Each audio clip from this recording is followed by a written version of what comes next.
Welcome to JG's Fight Talk, sponsored by Rich's Boxing and Limitless Creations. And with me now, the BKB champion, Sean George, the Outlaw. How you doing, Sean? All good, thank you very much. Hope you're well and the family, but crazy times with COVID and all that. Yeah, it's been weird in so many ways, isn't it, mate? It's literally the world has stopped. For 1 year now, and it's clocking on a year. Yeah, it's mad. How's things up in Wales? I suppose not much different to here, really. Well, no, same everywhere. It's ups and downs, in and out of lockdown, and you know, wearing masks 1 minute, then I'm all right. I just fucking confused. I am, but I followed it in the beginning. I did, but now I just fucking confused now. But I just do my best to just do what I gotta do, same as everybody else, I guess. Yeah. So before, because obviously everyone knows you from BKB. Yeah. But where did it all start before that? Did you have fight experience before BKB? Definitely, but coming up off the streets and all, like, you know, I'm in ginger hair, I was sort of like bullied and all that, but got into a bit of trouble with a gang of boys, sort of outnumbered, so I sort of had to retaliate and fucking disappear for a bit then, and that's when I chose to go to martial arts then. Like, I started kickboxing, where I was traveling like 20 miles to a gym in Newport, and then I went from that then into Muay Thai I did, which was local. And that's my roots are. It's like Muay Thai, and then I was doing the MMA then at the same time. So obviously I got fighting and active. I won the British title in Thai boxing. I had 3 semi-professional cage fights, all won by TKO. My next step then was to go pro in MMA, like I sort of make a career out of it. Because I was fighting alongside like Joe Duffy and Brad One Punch Pickett, all them sort of people like on the semi-pro circuits. This was way back in the day. This was like when it wasn't so like common, like, you know. So I was getting all people, all fans and that behind me. But yeah, I sort of hit a crossroads in my life, and I did. Went downhill a bit into drugs and crime and all that. And then I ended up in prison, and then I come out of prison with nothing and no one, and I had to reinvent myself then. Like, so my first thing was to go straight back to the training, which I did. Straight back to the Thai boxing gym, and it went from there then. So I had a couple of K1 fights and a couple of Thai fights under my belt, and then that's when I come along across bare knuckle then. Yeah. And what a name you've made for yourself in bare knuckle, mate. Yeah, I know, but awesome. My first fight was in Newcastle, but, you know, that was in August. It cost me more to fly up there on the plane, it did, and to stay up there. The more I got paid, like, you know, £300, man, it was fucking nothing. But 300 quid, is that all you got? Yeah, and it was just a thrill of it. Like, obviously my second fight then was the next month, and I done August, September, October, November, all on the bounce, look. So that's when the purse started to go up then, like 300, then 500, then 750 on my fourth fight then. I was only getting £1,000, and then it started to go up like 1,500, then £2,000, you know. Crazy for what you put yourself through. It's mad because you think the sport that you do, you know, we were talking about this just before, but the sport that you do and the money you get for, I know, the pain and what you go through in a fight, like we were talking about, you know, some of the fights and some of the injuries and stuff. What's been your worst injury so far? Well, I've ended up in hospital once, and like I said, that's when I fought Kev Bennett. It was the first time anyone ever fought for the lightweight bare knuckle world title. So me and Kev Bennett fought. He was 42 years old. He was ex-Commonwealth champion, boxed all his life, all through the army. His previous opponents to me put away in the first and second round with body shots, and I'm the only one to take him to the final bell. I am, but I ended up in hospital with fractured eye sockets, broken nose, I had concussion and all that I did, and I had to have a brain scan and that. And then 8 weeks later, then I matched up to fight the crazy American, then Eric Olsen, but straight back in there. Mate, I'll take my hat off to you. Before we go any further, my wife's jumped in. She's put, hello, lovely. Lovely Welsh accent you have. I have seen you fight. You scare me. I don't wear the trousers in the house, the missus do, so...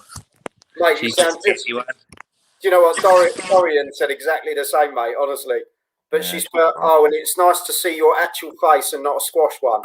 I know, but like the elephant man sometimes, and it's not nice to talk to the kids like how they sort of understand now, like they got used to it, if you know what I mean. Yeah.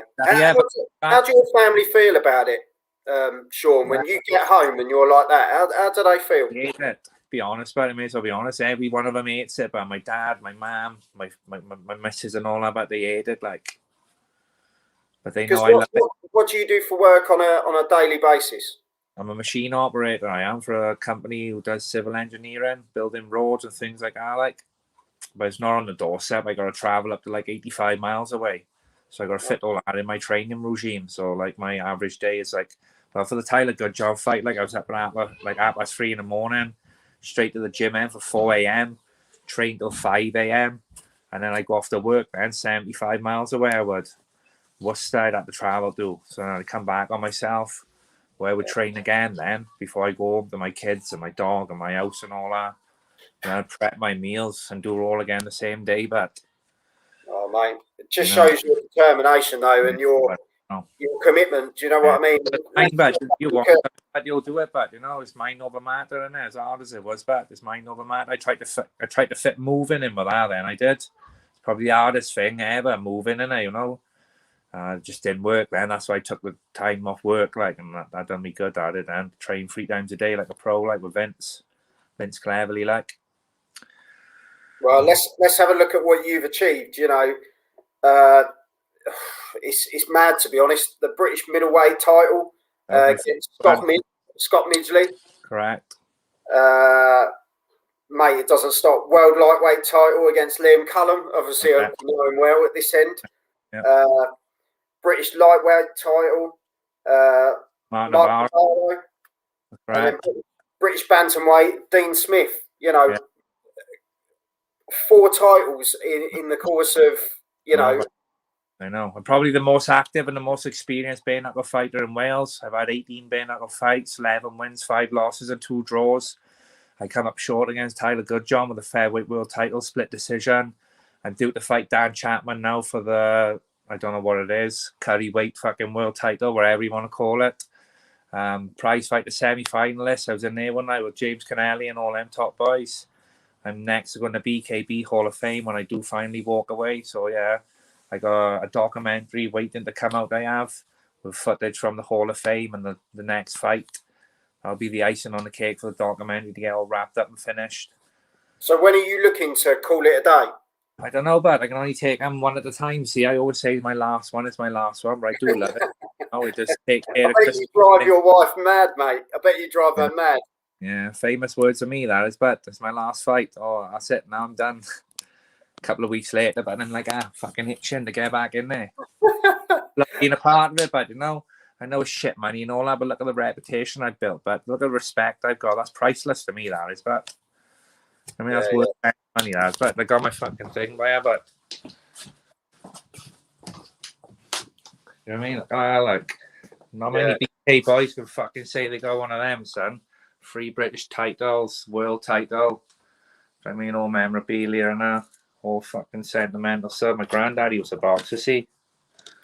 Yeah. Mate, it's in the blood then. It's in my blood, boss. Oh, mate, we've got more comments coming in.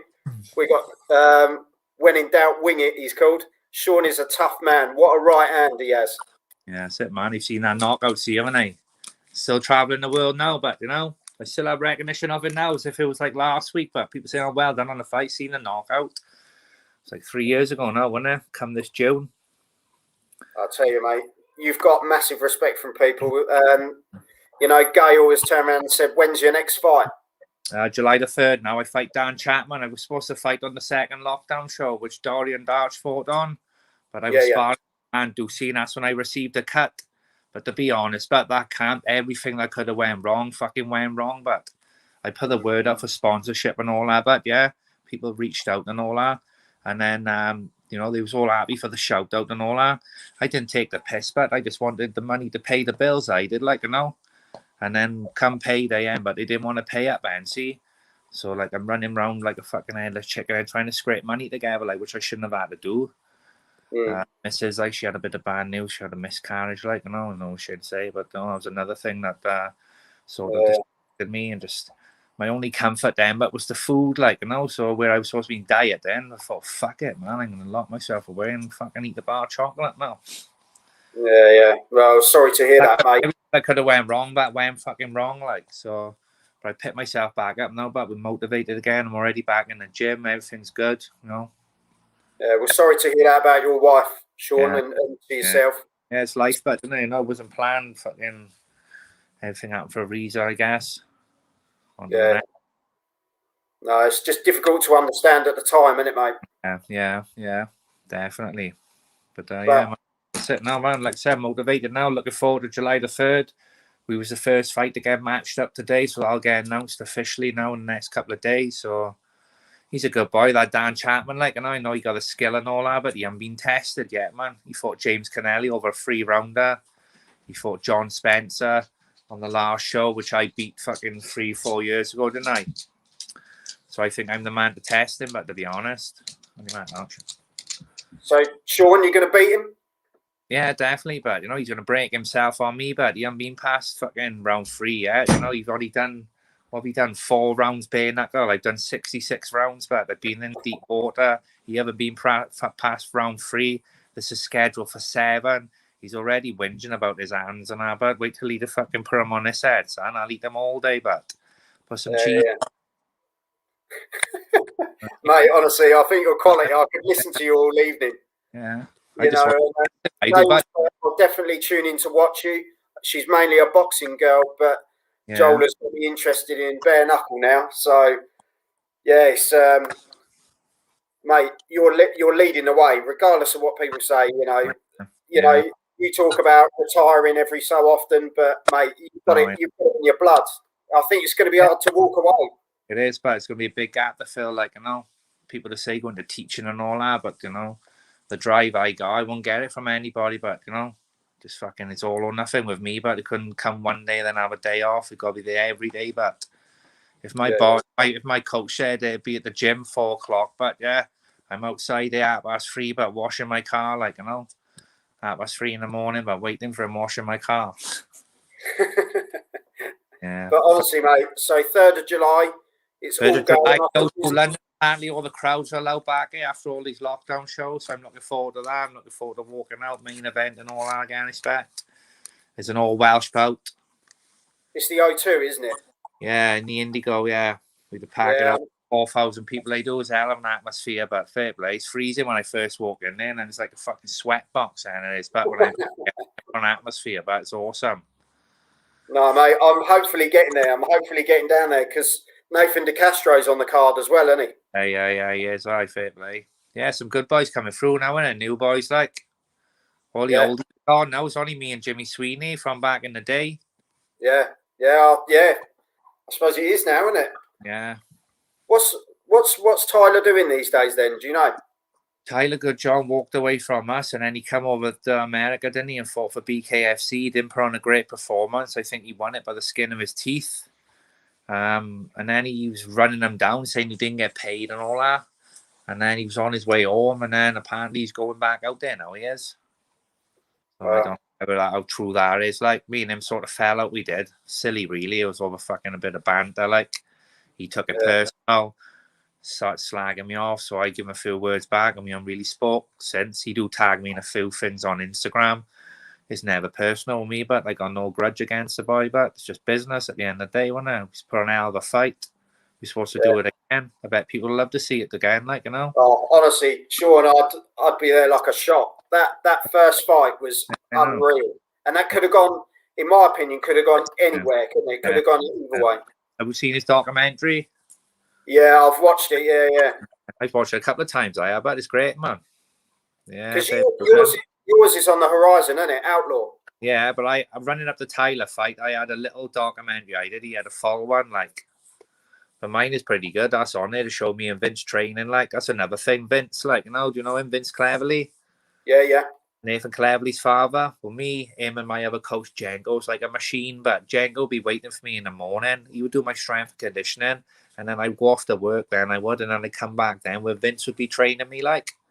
But unfortunately, my one coach, Django, but have ended up in Her Majesty's Pleasure. So his gym is shut. And fucking me and Vince haven't had anywhere to go, like. So I've had to go to the local Thai boxing gym now and bring someone else in to train me, Stephen Gifford. He's more Thai boxing than boxing, like. But obviously he's all up here now and the experience and this bare knuckle. He just got to get me fit, like, and leave the rest to me, if you know what I mean. Yeah. Well, you've been there and done it, haven't you? And as you say, it's down to fitness, isn't it, more than anything? That's going to be my biggest fucking card to play on the night there. It's about experience. I've been in there with more, but big and small. I've done the 7 rounds, like, you know. I've been in there hurt and all that, but so I think that's going to be my best card to play on the night there. It's about experience. We need him in later rounds, we do, but you'll take him there, mate. You'll take him there. Hopefully, as I say, hopefully I'll be there. Hopefully I can. The harder he hits me, but the more he's going to fucking hurt himself. He's going to break himself on me, but I got a feeling they want to upset with my performance, but they right up his fucking arse, they are, but they love this fucking Dan Chapman. They do. He sort of made it personal over Christmas, to be honest, but because I took the fight with Smudger, started fucking running me down, but for some unknown reason, started putting pictures of Gollum out of Lord of the Rings and I saying it was me, like. That can't look more like Gollum and me, but let me tell you, he's fucking, I don't know after the fight we have anyway, but like a fight with Smudger, but I ain't gonna fucking sit around and get cold. I needed that money for Christmas, I don't know what I mean, but you know, I ain't gonna fucking wait around and let the rain pass, but this fucking dance in the storm, innit? I'm looking forward to it even more now, mate. And my wife's jumped in again. She's put, I think bare knuckle is that really nitty gritty, tough fighters. Good for them. I certainly couldn't do it. It's the ultimate man, I reckon. But it's the purest format. You're just there just to throw down, you play fair, you know. Yeah, best of luck. Best of luck going forward. Seeing you do your thing. It's in the blood. He will never retire. He's got the fire in his belly. Definitely, but I'm Welsh, like, you know. Yeah. You can see how passionate you are. People are saying. I got messages all the time, but from all over the world, and I'll always give a time of day. I do, but I'm forever sending photos and that signed from around the world, memorabilia and all that, like Canada, New Zealand, fucking Germany and all that, but as far as I like, you know. No, honestly, mate, I think you're a top bloke, and I think BKB are really lucky to have someone like you that. Definitely, but I'm an ambassador, but I'm part of the foundations, but I've helped carry this sport, but with my training videos and all that back in the day, I've inspired a lot of people, like, you know, I set the bar, but I was first to schedule to fight the 7 rounds, I was like, I mean, I'd be happy to do 10 rounds, but. Yeah, no, you can see it, mate. I certainly wouldn't get in the ring with you, I'll tell you now. The only thing that's going back against me now, but is my age, like, I'm about to turn 38, but I've been fighting 20 years, like, you know. Every camp is getting harder. My kids are getting older, but, you know, they need me a bit more. My job, like, you know, I need to start concentrating on work a bit more instead of just fucking off early and having days off here and there. If I lost my job, I'd be buggered, but so well, eggs in one basket, but and see what's more important now. Yeah, as we say, before we go, Sean, good luck with the future. With your future fights, and be careful, the wife has said. So thank you very much, love. Appreciate it. Honestly, Sean, I think you're an absolute gent, and hopefully I'll get to meet you on the 3rd. Yeah, definitely, but if not, we'll tune in again after the fight, but then or you know, just before it, but everybody keep updated on my training videos. I'll start posting them soon. I will at 4 a.m. running the roads, off to work and training in the gravel pit and as I do, or people to call it, back home then training. Yeah. And clean, staying lean, being a dad, full-time dad. I got no social life, but I don't drink or do drugs or fuck all. Oh, honestly, mate, quality. That's all I'll leave it on. Quality. But when I do sit down, but and retire, but you know, my name's gonna stay in it. Then you know, remember the outlaw, put some cheese on it and that. Honestly, mate, no one's ever gonna forget you in BKB. No, but definitely, but. But honestly, I really appreciate your time, Sean, and wish you all the best for the 3rd. Thank you everybody for the support, man, out there. I'm back here in Wales, but whoever's watching this, thank you very much, sponsors and all that. Everybody, fighters, fans, wicked. No, honestly, Sean, thanks for your time, and I'll catch up with you soon, mate. Stay in touch. Thank you, everybody. Take care, mate. Sean, the Outlaw George. Well, what a character, and really looking forward to him fighting on the 3rd of July. Hopefully I'm going to get there. Yeah, really looking forward to it. Top bloke. He's bare knuckle through and through, and you can see all the titles there. You can see what it means to him, and it literally is in his blood. And yeah, really appreciate his time, and yeah, good luck to him with going forward. And yeah, Go and get that win, mate. Go and get that win. So you've been watching JG's Fight Talk, sponsored by Rich's Boxing and Limitless Creations.